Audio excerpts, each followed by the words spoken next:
Did you know that there are about 25 million people who are victims of forced labor? 3 out of every 1,000 people are trapped in jobs in which they were coerced or deceived and cannot leave. Let us look at an example of one particular migrant worker and the hardships she faces. Flor in the Philippines cannot afford to send her children to school or meet her monthly expenses.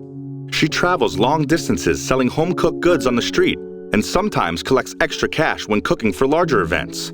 One morning, when making her delicious palakal rice cakes, she hears on the radio of a labor agency who was hiring for work outside of the Philippines with the promise of great pay, including food, housing, and transportation. While the notion of leaving her family is heart-wrenching, the prospect of a better future for her children drives her to contact the agency. Shortly after, she takes the offer, and the agency makes arrangements for a job manufacturing mobile phones in Taiwan. Upon arrival, guards take her passport for security reasons, they claim. The supplier managers do not speak her native language, so she has little to no communication about her new job placement. The hours are long, and her work demanding. Even so, she picks up her role quickly, motivated by the prospect of sending that first paycheck home. To her surprise, upon receiving her first paycheck, she is told she owes a total fee that represents 6 months of her base pay.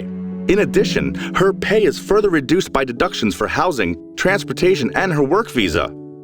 She ends up taking home a fraction of what she was promised and doesn't have much to send home. She is stuck in this job with no ability to leave, working more hours than at home and not making enough money to support her family, which is why she migrated for this job in the first place.